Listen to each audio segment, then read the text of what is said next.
You're tuned into the Writing Community Chat Show, the live streaming YouTube podcast that brings you the stories of authors, screenwriters, and more.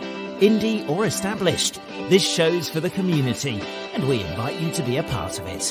Head to the writingcommunitychatshow.com for more info. The WCCS. Together as one, we get it done.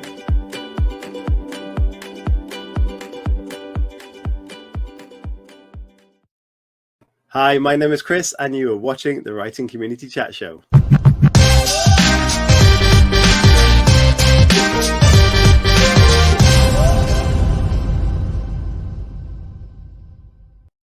Hello, everybody, and welcome to tonight's show. It is the final show of season 9, which is pretty incredible. I can't really believe it's here. And that means there has been over 217 episodes now on this show in kind of 2.5 years, or a little bit more than that now, I think. But don't worry, we're only breaking for a week for season 9 at the end of that until season 10 starts. And there are some big and better changes coming for the show.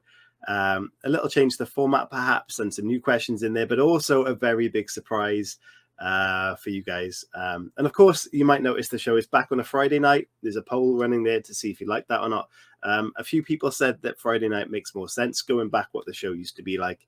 A bit more fun, and there'll be definitely a few surprises for you next season. So make sure you subscribe. And shameless plug here, the YouTube channel is now on 891 subscribers, which for me is amazing. I can't kind of believe that, which is just 9 off 900. And when we hit 900, there will be a giveaway. I'll buy some books on social media. And that is 109 off the absolute massive milestone of 1,000 subscribers.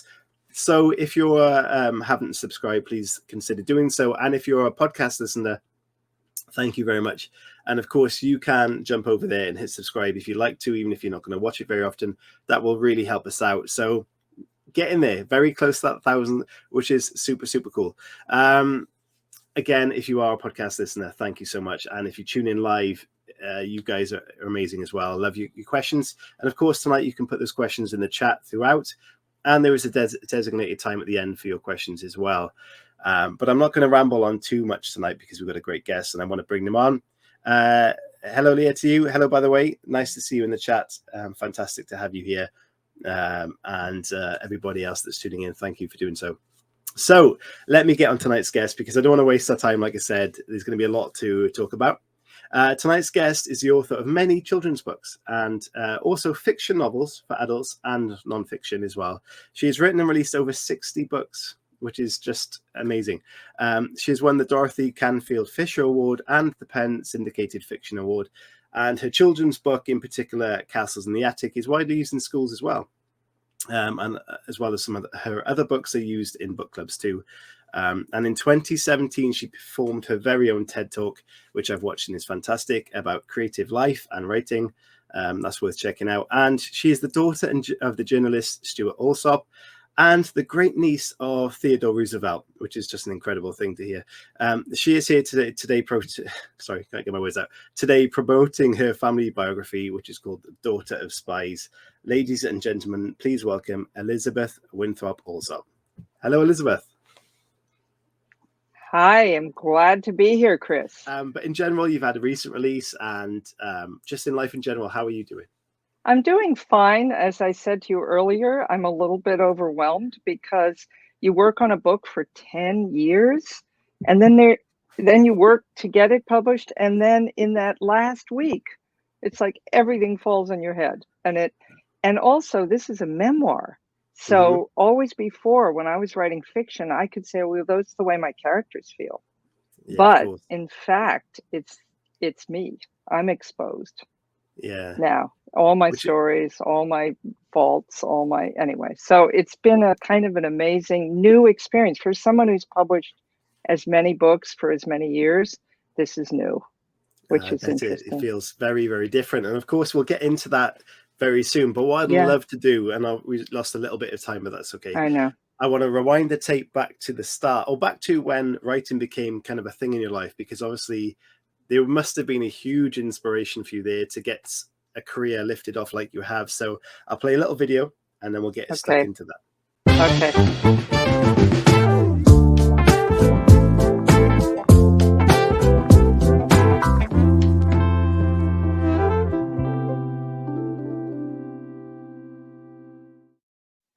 Okay, Elizabeth, could you let us know what kind of was your inspiration as a younger Elizabeth for getting into writing in the first place, and maybe some of the influences there? So the weird thing is my father was a writer. He was a Hmm. famous journalist. He worked at home.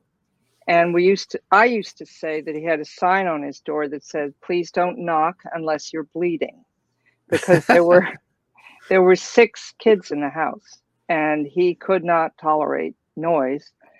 He was a journalist. He wrote with his brother for a while, and then he wrote for Saturday Evening Post and Newsweek. So I would come home every afternoon and I would hear that typewriter going in the back room, and I would think, this is a cushy job here. He doesn't go anywhere. He can sleep late. He doesn't have to go to the office. He just sits in the living room and talks to people who look kind of boring to me, whatever. So I told him that. He almost brained me with a typewriter. He said, "Wait till you try." But always I wanted to write stories. I wanted to write fiction. I wasn't interested. I did try to be a journalist for a summer and I had a very good time, but I came away saying, not for me. I want to write fiction. And so I went to Sarah Lawrence College, which is fabulous for writers. And I wrote 250 short stories while I was there. One Wow. got published, just one. Wow. But I did keep going and ended up working in publishing and then began to write full time. Mm. So How are you feeling at the time when writing 250 short stories and having those rejections? Because so many people will go down that route anyway in all sorts of writing. Was there ever a doubt there that you felt this isn't for me, or you knew that this was your path? the doubt came earlier when I wrote a story at the age of 12. I lived in Washington, D.C. My father was a journalist. He interviewed the president, all those people. And I wrote a book called The Mice Who Lived in the White House. And in those days, no computer, no, I didn't even have a typewriter. I just hand wrote it in one of those composition books. And I thought the way you write a book is to make sure to end on the very last line of the very last page. I left it in the school bus. I never No. found it again. I was taking it to show it my teacher, and I thought, well, I think I'll be a tennis player. This is just too hard to write Oh this my whole book and goodness. then lose it. Well, I wasn't that good a tennis player, so I went back to writing in college. But I did learn the hard way that rejection is part of the program, and part of the best thing to do is always have something out. So Mm. if you have 4 stories out and one gets rejected, you say, well, so what? I have 3 others that might be accepted. But it isn't an easy road. And Mm. there was no self-publishing. So you were really dependent on people accepting your work. So it's hard. How did it work in that time then? Because obviously, as you mentioned, with computers like we do now, we can write a story, go to a publisher, and they say these changes need to happen. We can make those changes. How did that work before that process was in place then? You used other people. You used your writers community. I actually met 2 friends in 1982 at a writers conference, and we exchanged manuscripts until one of them died. So, 30, 40 years. Wow. And I trusted their word more than anybody. Mm. Once I got my foot in the door and was publishing, then I could go to the editor and say, even if you don't want this, tell me what to do. Tell me why you don't want it. But if you don't have that, you have writers communities all over. A lot of people talk now about beta readers. That Yeah. just sort of means, the first level reader who you trust, who's going to give you feedback. I've totally flipped the other way. At this end of my career, I don't show it to anybody. And that's part of why this is so hard. I mean, I do at the end when I'm finished my first draft and I do get feedback, but I'm not in a writer's group. I don't send it out to beta readers. It's like I kind of clutch it to me and, don't want anybody to read it. And then it's because I think I'm actually more thin-skinned than I used to be. Mm. So if I get a criticism that there are a lot of very good editorial criticisms that I love, but if I get one that doesn't feel right to me, it makes me doubt myself more than I used to, which is an Yeah. odd thing at the end of this career. And of course, you mentioned how writing a biography is very, very different to what you've written in the past. So that criticism now could feel a whole lot different to what it used to be, right? Exactly. And the other weird thing about writing a memoir is people will say to me, ask me a question about something, and I cannot honestly remember if it's in the book or if it's just that I lived it. Yeah. Whereas in fiction, I make up the whole thing. So I know, I know where it is in the book, etc. But this one is a different experience. Mm. So what book for you, going back in your career, was one that kind of got more success than you kind of were used to and really felt like, okay, this is the start of my career? Yeah, it was The Castle in the Attic. It Mm. just took off. It did not get blazing reviews. I tell this to every writer. People were sort of ho-hum about it, but the kids adopted it, and Yeah. it was nominated for 23 state book awards. And that's what gets the book, because the kids vote. Mm. And as a result, it just kept building and building. And my editors were going, oh my heavens, we never thought this would come to much. So that one, I finally wrote a sequel 8 years after the first book was published. And then I just in July, finished the first draft of a prequel, which again, I've been asked for a lot, and I have a movie possibility. So Yeah. it's sort of the time for me to go back to that book. So I'm sorry, I'm always interested when an author develops their career, because as a writer, we always improve each time we write as well. That's right. So having that 8-year gap, how did you feel returning to that story? And did you feel like there was a challenge to kind of keep it matched the same kind of style? Great question. And now I hate to tell you, it's a 6-year gap since I've been with those characters. I'm a different writer. Yeah. And even in the 8 years, I'm a deeper writer. I develop character more intuitively and subtly. And so The Battle for the Castle is a much more complicated book than The Castle in the Attic. And now the prequel I'm calling The Cradle in the Castle again. But my readers have grown up also. Yeah. So the kids who read in 2022 are not the kids who read in 1985. They're more sophisticated, they've seen more, and they want more depth and complication. So in fact, I feel like we're together. We've come along the road together. Yeah, that's very interesting. I mean, did you actually feel like you had to change your writing approach then to suit the modern sort of young audience that you get writing towards? Wow. Did I have to change? No, I think that I've written 2 novels for adults also. So I've written fiction for adults. And I think that a lot of that became intuitive for me, so that when I wrote this book, I knew that adults would appreciate it also. And that's the feedback I'm getting, which is interesting. It's like, E.T.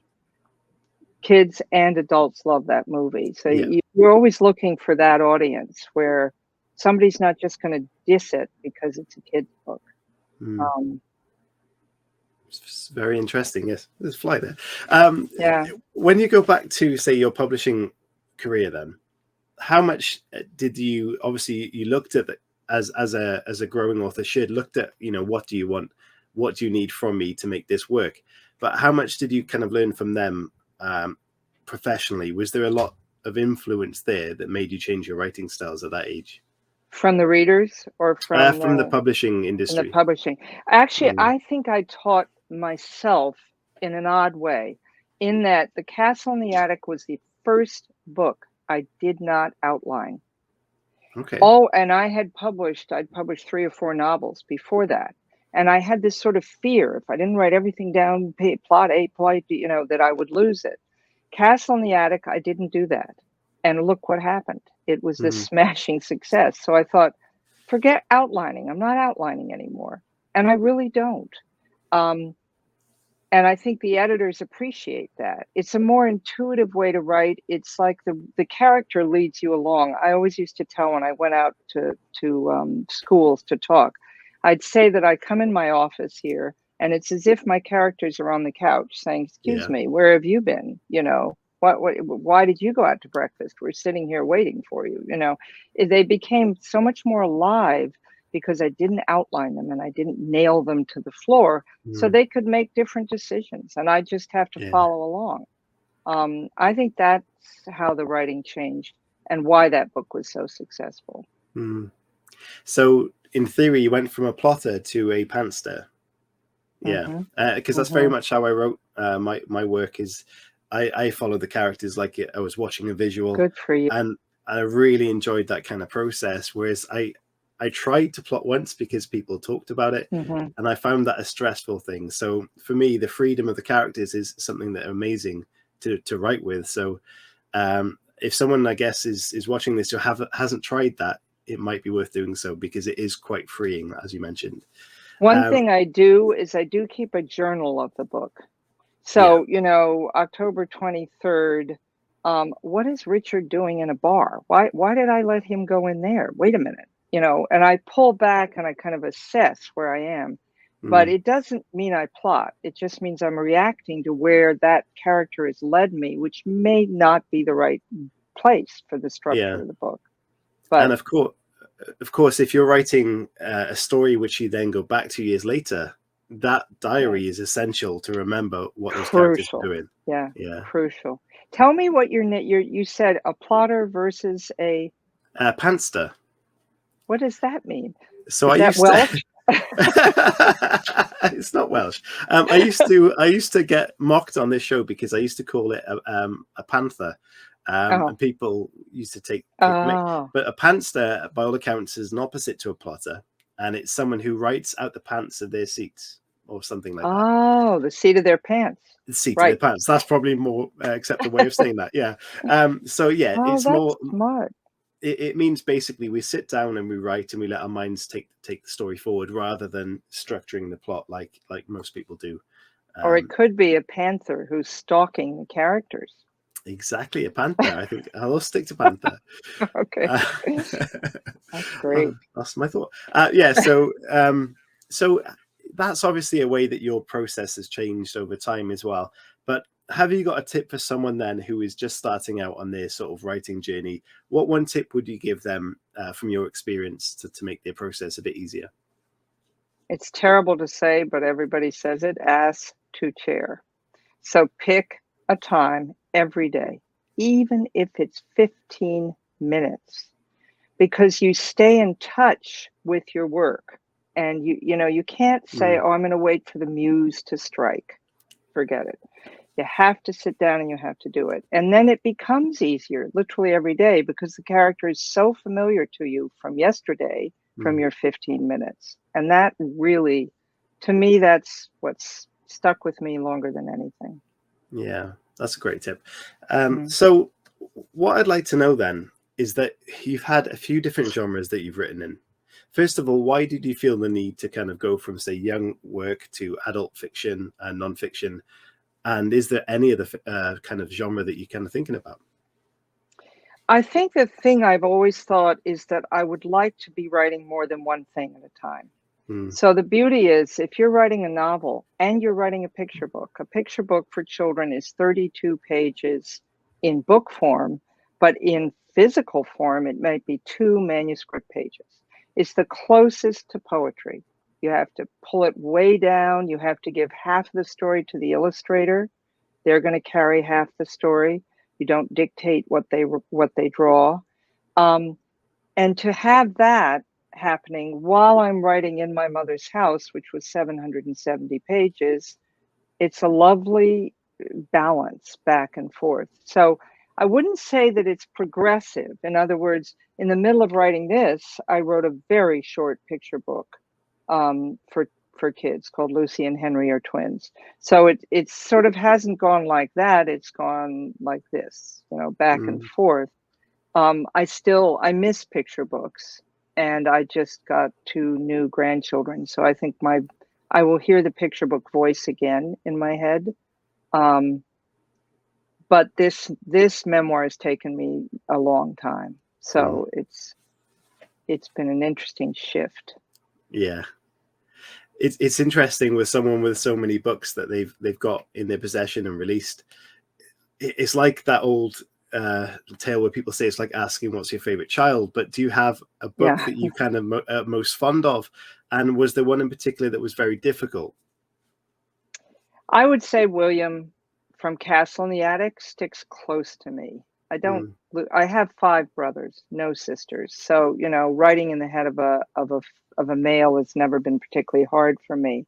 Yeah. The hardest book, not well, this is probably the memoir is the hardest book to Mm. actually physically write. The one that was hard to deal with the material was a book I wrote called Counting on Grace. And it's a historical novel about a little girl who worked in the mills of Vermont in 1910 at the age of 12. She worked 6 days a week, 12 hours a day for $2.50 a week, Wow. which is about $40 a week now. And that was painful to Mm. do that research, to know what she was like. At the end of the book, I put her face on the cover.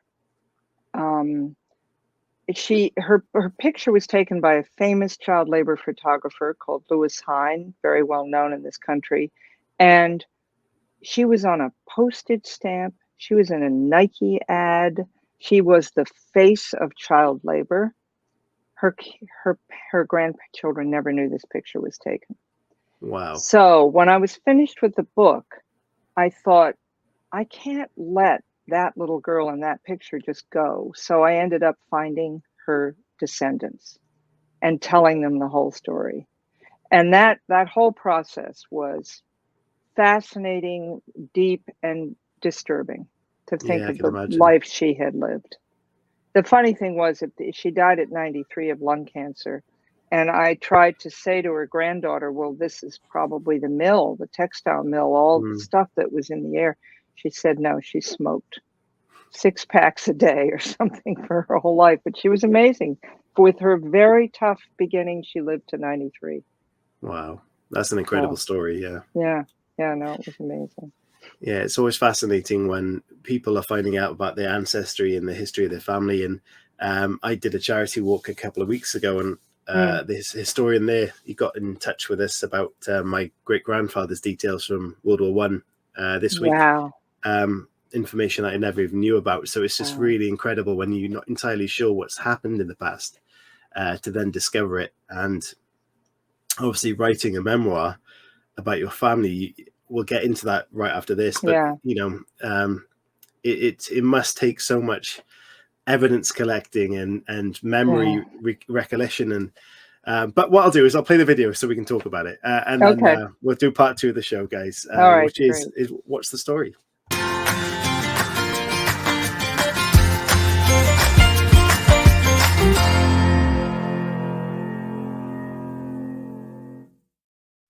Getting ahead of myself there, trying to jump into the story.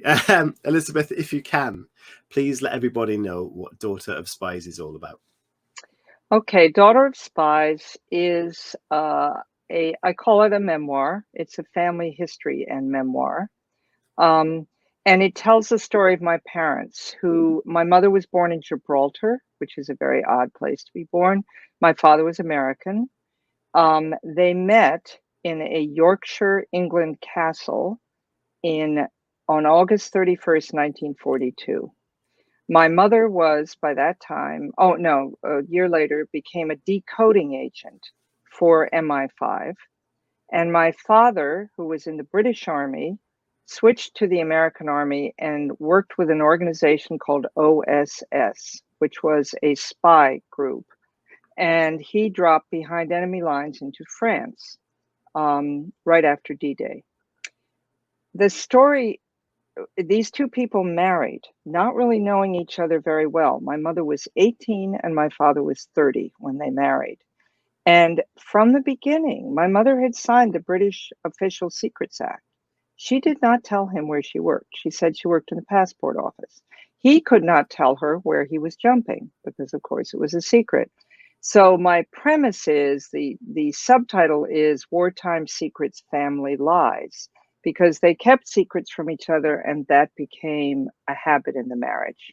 So I follow them through to my childhood, but it's a braided narrative, which I've never done before, which means I move back and forth between taking care of my mother, who has dementia, trying to get the stories out of her before I lose her, not even physically, but mentally, and telling my own story too, as the child of this mother. So it is a it is a memoir, family history, and biography, all sort of wrapped into one. Yeah. It's a fascinating, even from what you just described it as, absolutely fascinating. And there's so many things in there from their careers themselves until you trying to extract that information yourself. There's so many things that are incredible to us, but also very personal to yourself. Yeah. And we spoke about how writing this will be very different to anything you've released before. So how, obviously it was a nerve-wracking thing for you, but how did you feel leading up to that release, which a couple of days ago now? Yeah. And how have you now felt since that release? It's I think leading up to the release, because of the way publishing runs these days, there's a lot on the author's shoulders in terms of publicity and marketing. I've written a number of guest columns. I've done wonderful interviews with people like yourself. It kind of, my head was spinning and I wasn't thinking about it too much. And then bang, Wednesday happened, the pub date. And suddenly I began to get responses. Wow, I read your book. The one that's the hardest is I sat down and read your book in 3 hours. And I sit there thinking it took me 10 years to write and you're reading it in 3 hours. Wow, yeah, of course. But I think that I'm still nervous. It's still hard because there are people who may not like what I've said about them. It's not all a happy-go-lucky story. I think the thing I'm the proudest of, next Wednesday will be 10 years from my mother's death. She died on November 3rd, 2012. And one of her last comments to me, when she had dementia, she said, "You're writing my autobiography," which I always loved. And I said, "In a way, I am."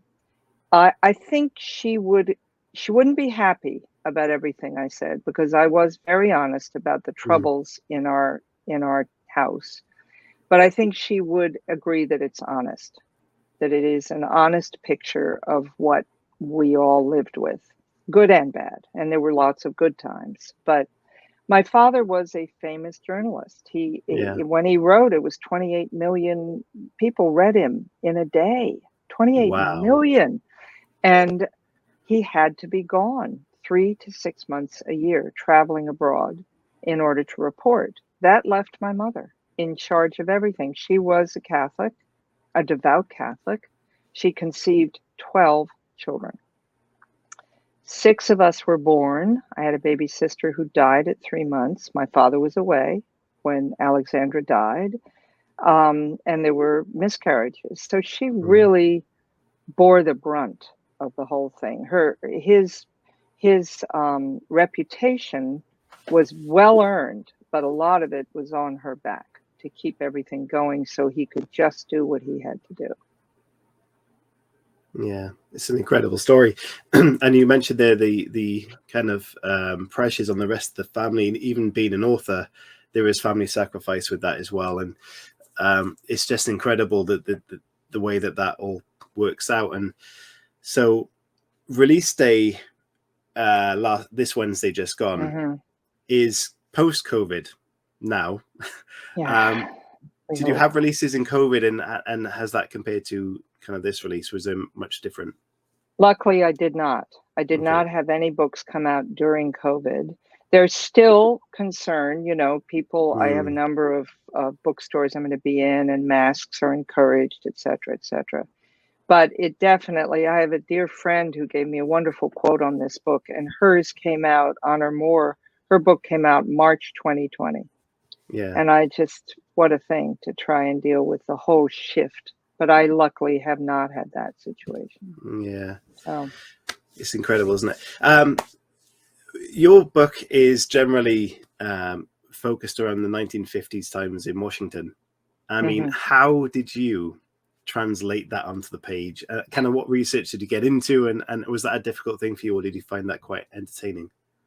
Well, the interesting thing about it, I've just had a back and forth with my oldest brother, because here's a perfect example. We are 60 years away from the Cuban Missile Crisis.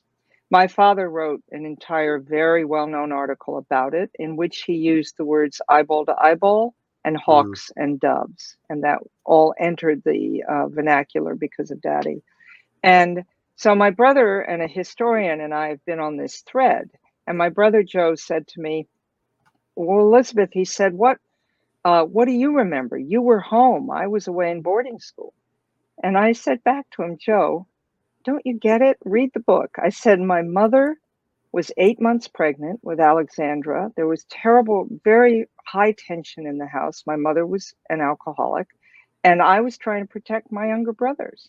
I have no idea what Daddy was doing or writing about. I did notice the bomb shelters, and I did do the bomb drills, but that wasn't my focus at the time. That said, the whole atmosphere of Washington in the 1950s, particularly because my father's best friends all worked for the CIA. They were in and out of the back door in the living room. When that door was closed, you couldn't get near the living room. There were murmured, low voices. There was a whole sense of you've got to get a hold of the secrets because the power comes from the secrets. So we adopted that as children. My oldest brother was a mechanical genius. We bugged my father's dinner party. And, Joe carried the Wallenstock reel-to-reel tape recorder into the room, sat it down. Daddy had bet him $50 he couldn't do it. Joe hit the play button, and Daddy got up and peeled off 5 tens and handed it to him. Wow. He went on to bug the headmaster's study in his boarding school. He ran a private telephone line. We tried to put it through the sewers of Washington. So we acted like operatives. And one of the chapters is covert ops, because that was what we breathed in every day, that whole sense of murky secrecy. It was a very odd upbringing. It's fascinating. And it's impressive enough to be a lot of secrecy in those lifestyles, but then to be bugging it as well. I think that's fantastic. There's a review of Daughter of Spies that I'd like to read, and then ask a question off the back of it. So it says, a fantastic memoir that paints a colourful picture of a place and time in modern history. The world of Georgetown set is so interesting, and the author paints a vivid picture of a family life. There's some fantastic reviews on there, all very good, rated 5 stars. And again, it's painting a picture of those times and being able to do that. So what advice would you be able to give someone who is kind of thinking about maybe taking a similar approach and wanting to look into history to write about? What advice could you give them if they're going down that route? Well, I'd first say it's, every book, even fiction, requires research. And my whole thing is that the research for the author should be the iceberg, and for the reader should be the tip. So don't sit there hitting the reader over the head with all the work you've done researching. Just give them what they need to know to establish the sense of place and time. It helps to listen to music from that era. It really helps to read newspapers from that time. I had endless photograph albums from my own childhood and my mother's. So all of that fed into trying, and I think being a fiction writer really helped me, because when you write memoir, you are going to put in dialogue that you obviously can't remember, but you remember the feeling of it. Yeah. So a perfect example is when I turned to my mother at the age of 12 in the car. We were driving in a carpool, and I was alone with her. I said, "Mommy, can I please have a bra?" And she said, "Whatever for, dear?" So that never left my mind. I remember that moment so clearly. Did she say exactly those words? No, but it's the spirit of what she said, the spirit of the dialogue. So in a memoir, use dialogue, use description, use history to feed the sense of the place. The setting is crucial, all of that. So really, it is almost like writing a novel. Treat it. If you're going to write a memoir, treat it like writing a novel, but be as honest as you can about yourself. Don't make everybody else the villain.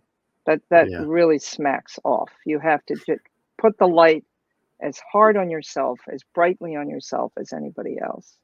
Fantastic. So.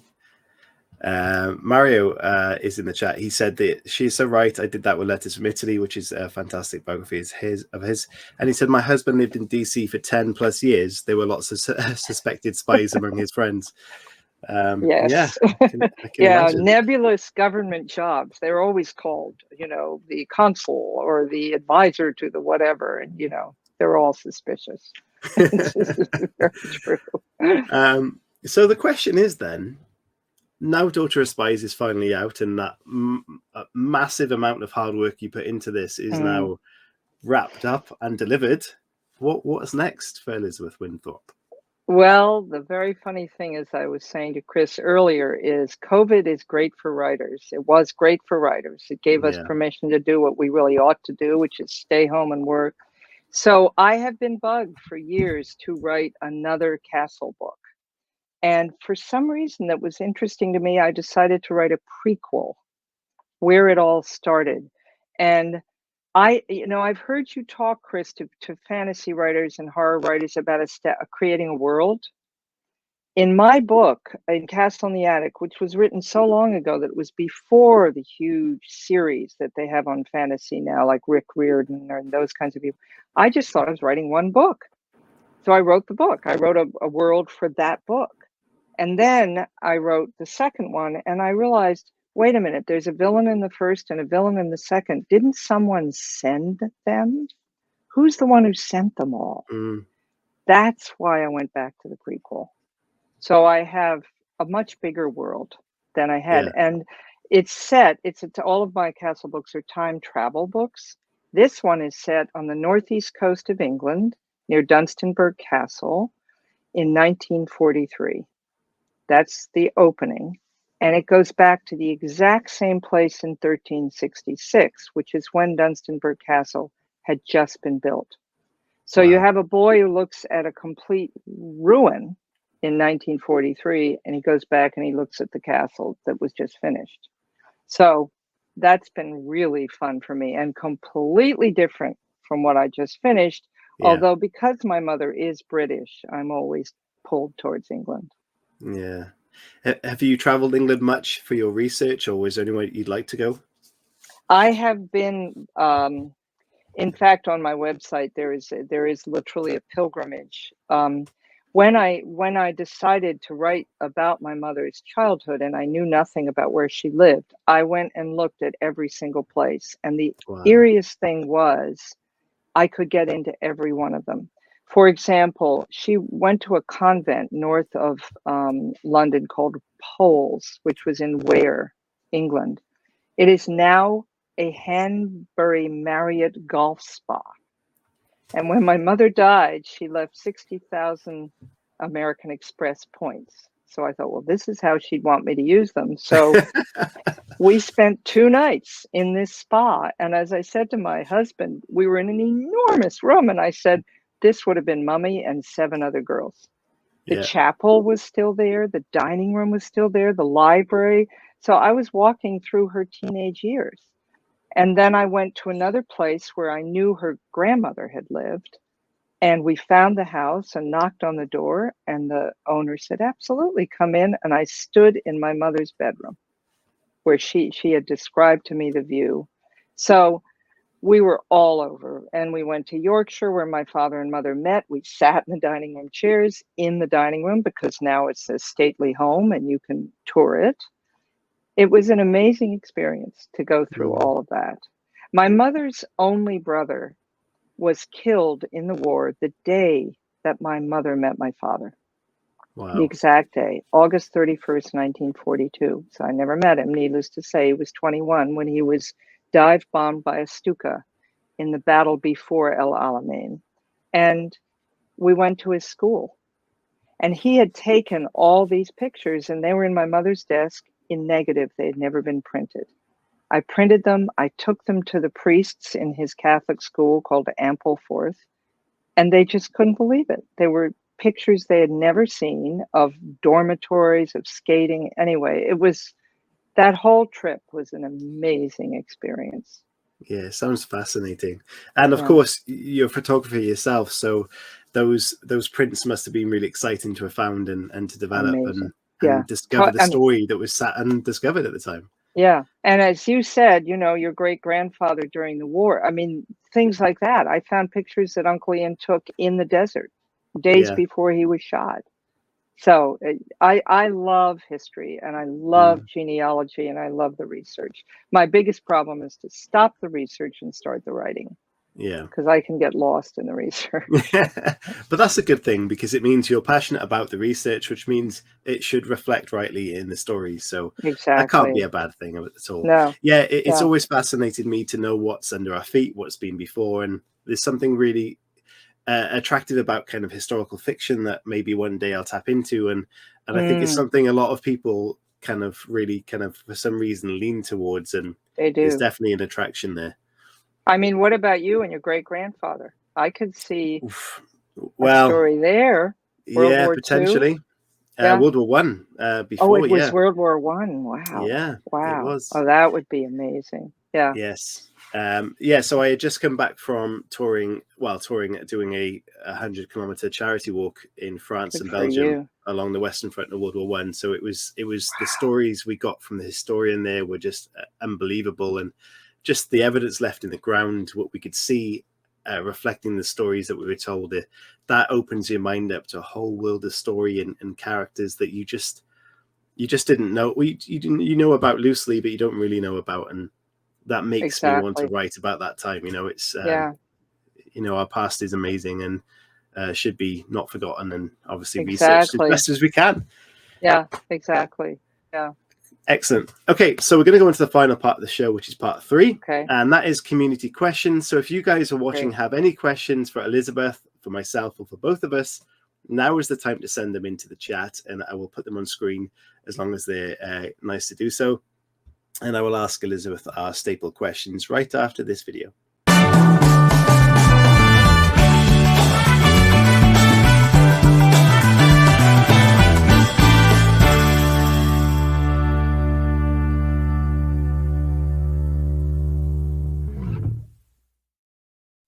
Okay, so Elizabeth, just before I do get into some questions, I did mention that you were into photography, but you also mentioned knitting, and I'm seeing on your website gardening as well. So there's quite a few hobbies there alongside your writing. It's true. When it comes to kind of painting and photography, these are all very creative things, as long as you're writing as well, and knitting. Is there one of those hobbies that's particularly like a favorite of yours above the others? The one I can do while I write is knit. The other, Okay. because I follow patterns. I'm not a creative knitter, in that I'm not just, painting with wool, as I say about one of my characters. But the others, particularly the photography and the painting or the sketching, that's when I am not writing. It's like the creative spirit goes into the words, and if I'm taking a break from the words, even if I'm just writing in my journal or whatever, then I can do the other, but I find I can't do them both at the same time. It's very much like I couldn't teach and write at the same time. It's sucked from the same well, or maybe that's the wrong word, but whatever. It pulled from the same place. And when I'm deep into a book, I don't want anything to take from that drive. You know how hard it is to get up and sit down and write every day. I mean, nobody's asking for this. Nobody's saying, why haven't you finished that book? I can't wait to read it. Well, I'm not Stephen King, so nobody's asking me that question. So you really have to be a self-starter. And for me, if I'm deep in the book, then don't distract myself with, oh, I'm going to go paint this painting or sketch. You mentioned before about finding the right time to write in the day. What is your time? Are you a morning writer, an evening or a night writer? What's your kind of time? I'm a get up and have breakfast, sometimes across the street at the city diner, which I love. Nice. And then I write from about 9:30 to 1. That's my best writing time. And after that, it's business, royalties, touring, all the other business stuff. But I'm a morning writer. Yeah, definitely. We do have a question from Mary who's just come in, but I'll leave that for a second. Okay, so if you could take a character from the world of fiction and perhaps put that into one of your stories, or develop a new story, or even take them out for the day in the real world, what fictional character would you kind of adapt, and why? It's funny, but I think it would be Uriah Heep from David Copperfield. He is the most unctuous, awful, slimy, smarmy person that I can imagine. And I'm not good at that. When I write my villains, I tend to see the other side. So Okay. yes, they are villainous, but there's a little villain in me too. I mean, when in the Castle in the Attic, there's a villain named Alastor who turns everybody to lead. And let me tell you, there are people I would like to turn to lead, you know, so I can relate to Alastor, but with Uriah Heep, there's nothing nice about him. And I would Mm, love to try and work with a character that he isn't one dimensional. He's got a lot of mm, dimension because he's so unctuous, but and he's so manipulative, and you so want him to get his comeuppance. But it would be fun to try and write a character like that. So yeah. Do you think you put that into one of your stories or just work with them separately? Would he fit into one of yours? I think that he would fit into one of Mm, the Castle books. I could definitely okay. see one of the Castle books. Whereas my villain that I've just written about in the first Castle book is a child who was almost drowned at birth. So she's raging, revengeful, but you can understand why. You know, Yeah. that's always my problem is that as a character developer, I'm always looking at both sides of the character. So, Amazing. Yeah, yeah. brilliant. Okay. If you could take the ending of anything, whether it be TV, film, Mm. novels, and change the ending, what ending are you going to change and why? Ay, Which ay, is a ay. tough question. Well, I would have Charlotte live in Charlotte's Web. The spider. Don't do that to Wilbur. That is the worst thing that E.B. White could do is get rid of Charlotte. I don't care that she had 1,000,000 babies and he made that be okay. I don't think that's okay. Spiders live a long time. Let Charlotte live. Now, it wouldn't be as good a book, I don't think. But you know, the structure of a book, they Mm, always say it goes, you know, you go up and a little up and a little up and then down. And then there's a little up at the bottom. Well, the down is when Charlotte dies, and the yeah. little up at the bottom is that she has 1,000,000 babies. So, I mean, he's following the correct fictional Mm, structure, but I'm, as a reader, furious. Wilbur's all alone. He doesn't, you know, et cetera, et cetera. So mm. I guess that's the ending I would change. I It's a caught funny someone one. chatting about Romeo and Juliet the other day as well, talking about the Ah, ending there, and they were yeah. discussing how they think that ending should have been slightly different. Do you agree with that or not? They It's a both tough one, died, isn't it? but yeah. Yeah, Well, you I wouldn't thought want that one of them to outlast the other. I think they both because have it's to just as survive. bad, right? If one of them had survived, then yeah, Exactly. I think they both have to go or they both have to live. And yeah. then you don't have much of a story, except they could go chasing across the landscape with, you know, someone always Yeah. behind them. I mean, if they did both survive, what would that end up being anyway? Just kind of a weird. Yeah. Anyway, there you Yeah. go. Mario's got a question. Thank you, Mario. He says, "How do you feel about historical fiction? I'm considering writing a story based on my great grandfather, but don't have enough for non-fiction." I think it's a great idea. It's why I did Counting on Grace. I thought it would be nonfiction, and then I realized I don't know enough, but I can invent a lot. And I loved writing that book. Um, So I would definitely do all the research on the grandfather, the great grandfather. I mean, that's what I spent miles hours doing. Mm, My mother died in 2012, and although I had been in the spelunking, as I say it, in the basement, in the end we found, and I had scanned 3,900 documents. Now, the fact that my great grandfather, my great great uncle was Theodore Roosevelt, we could not just go in there and throw out a box. And it turned out we found original letters from him. We found so it was important to do it very carefully, but it also really revealed where she came from. Her mm. grandfather was knighted by the Duke of Cornwall in Gibraltar. You know, it was very an amazing background that she had always been very quiet about. So I would highly recommend, Mario, go for the historical fiction and have a Yeah. blast. It's really fun. Isn't it amazing how people of the past who achieved incredible things are often the ones who are really quiet about it. You know, they don't open up and tell people about their stories. They just sit there quietly and it's there in the background. But it seems to always be the way that those often, especially when we look back at the wars, the people who go above and beyond and do heroic things never are discuss the quietest. it. Are the quietest about it. I would agree. I'm guessing that's Italian from Mario. Yes, thank you. A million thanks. Thank you, Mario. Amazing. Okay, so a couple of minutes left. What I'll do is have a little look, see what we've got. Okay, what was the last book you read or film that you watched? The last book I read is, can I pick yes, I finished one last night by Shirley Jackson called We Have Always Lived in the Castle. Absolutely hair-raising. Shirley Jackson is the author she lived in North Bennington, Vermont, which is close to where I spend the summer.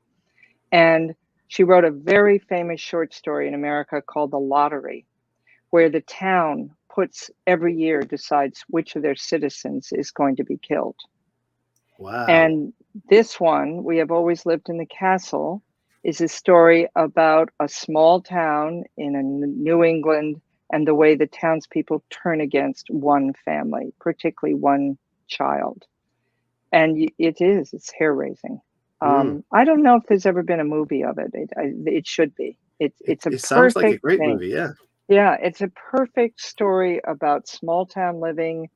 And I wrote a novel called Island Justice, and it was all about the kind of justice that year-round people on a small island in the winter perpetrate on one another. They don't ever want anybody from the outside. We'll take care of it. That's very much what this is alike, this book. Wow. Sounds amazing. Another link to a castle there. You seem to like castles. Yeah, I know. I seem to like castles. There's that lots one, of those.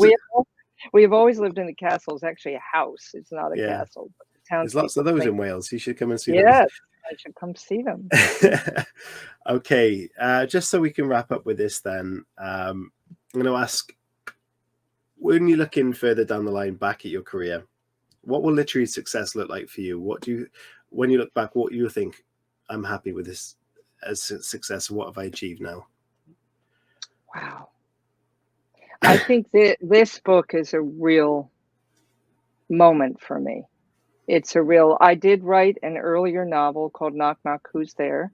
About two boys whose father dies of a blood disease. And after he dies, they discover their mother is an alcoholic. My father died of a blood disease and my mother was an alcoholic. And that was a really tough book for me to write and for my mother to read, as you can imagine. This one, I feel like, although it's very honest about the bad times, it's also very honest about how incredibly brave she was, how persevering she was. She was young when my father died. So I feel like I have told her story as it needed to be told. So it will be a real Waterloo for me, or whatever the word is. Yeah. I can imagine with it being such a long process for you as well, to have this wrapped up and delivered now is a huge weight off your shoulders. Yeah, it really is. Yeah. Well, congratulations to you. I mean, that's a wonderful achievement. Just before we finish then, where can people find Daughter of Spies and where can they find out more about you? ElizabethWinthrop.com or ElizabethWinthropAlsop.com. There's lots of material there.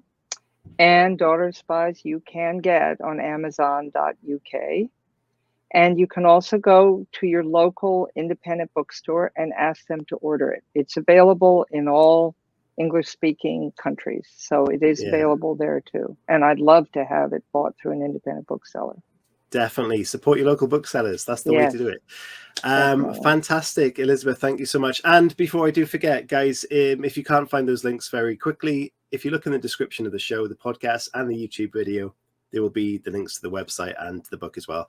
Elizabeth, thank you so much for joining me. Don't worry about that technical difficulties. I'll cut that out. Not a problem. And it happens to us all. But thank you so much for joining me. Honestly, it's been an absolute blast. Your stories are incredible. And I'm definitely going to look into this story. There's so much history there. It's so there's so many things going on. It's incredible. So thank you for sharing your story with us. And I look forward to what the future brings you as well. So thank you, Elizabeth. And thank you for you guys tuning in. Thank you, Chris. Goodbye. And we'll see you all soon. 2 weeks time, guys. Season 10. Incredible. Big surprise coming up. So tune in for that. And I'll see you in 2 weeks. Take care of yourselves. Happy Halloween and look after yourselves. Bye-bye, guys.